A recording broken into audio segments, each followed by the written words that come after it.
So I think if you look at industrialization, and especially in the African context, it probably involves many different facets.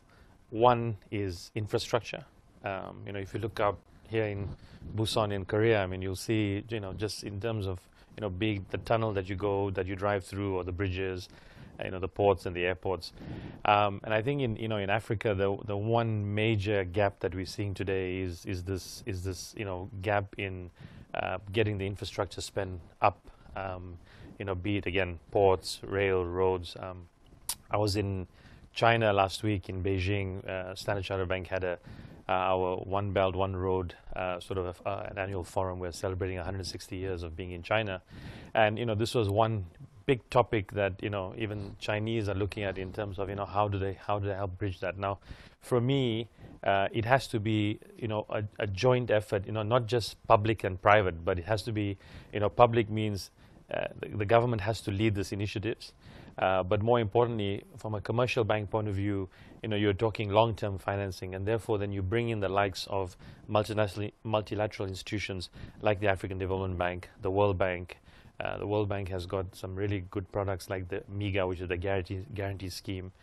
You have ECA, export credit agencies, who come in and provide risk mitigation. So it's an amalgamation of many institutions that come in and help move this industrialization. I mean, because we have to build the roads, we have to build the infrastructure, but at the same time we have to move our population up also, educate them, provide them the social services. So industrialization comes in many facets, and it's a journey that we all have to do together. So I'm glad that the African Development Bank has picked Korea, because I think it does give a very good visual of where these economies have moved. I heard this morning at the Afri-Exim breakfast, just 40 years ago, many African economies were larger than Korea, and things have turned fairly quickly in 3 or 4 decades.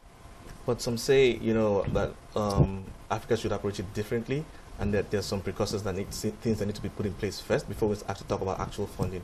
What do you say to this point? So there'll always be those sort of call it conditionalities or suggestions are always going to be there. Unfortunately, nobody's waiting for us. Africa has to move forward. Everybody's been having these discussions. I've been in banking 15, 18 years.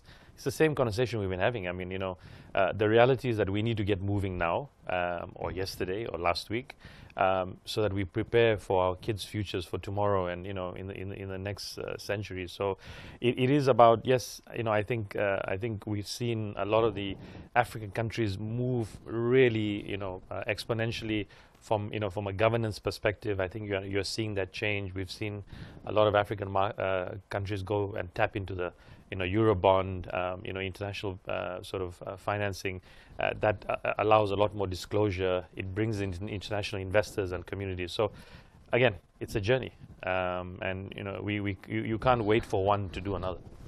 So as a banker, what would you say your advice to any country looking to formulate policies in terms of engagement with all the players in there? Yeah. I think the one key aspect is, bring everyone in early.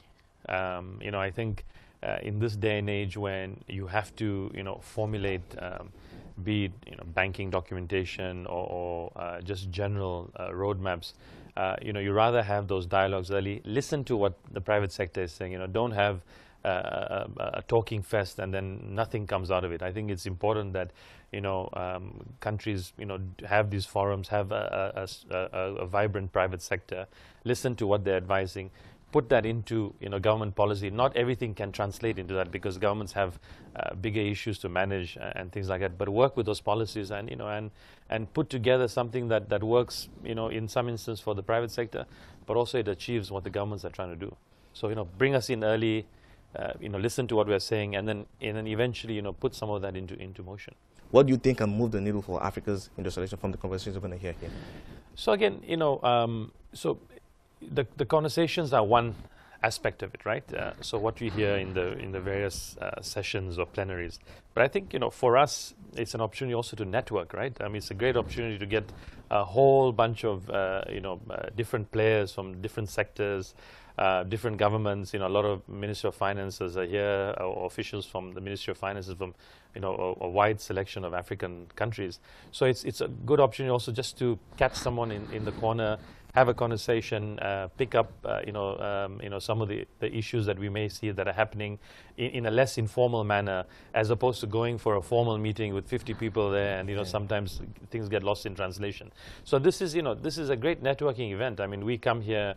We have a fairly big delegation that we've come with, and it's really about just networking. I mean, we can meet everyone, back in Africa, right? We don't have to come all the way to Korea. But I think, it's the creativity around having these annual meetings outside of Africa, so that one, you look and feel and touch and feel in terms of what industrialization can look like. Last year we were in India, just in terms of how India has also progressed, from an agriculture point of view and things like that. But then again, also catch people in a very informal manner, and sometimes you can have a much better conversation because people are listening, they're engaged, and you can tap into that. So for me, I'll be looking forward to having those conversations, and of course picking up some of the sessions that will be going on. I think that's important also to hear. Okay, just a short comment from you, but I'd just like you to speak to the urgency of Africa's industrialization. Yeah, look, we have 1 billion people right now. I think we have a young population that's coming into the workforce. If we don't sort it out today, it's going to be a huge problem for us going down the future. We have everything going for us. God has blessed us with minerals, commodities, soft and hard, and what can possibly be a great workforce. A young, smart, vibrant workforce. So if we don't get this right today, I think it's going to be very, very difficult.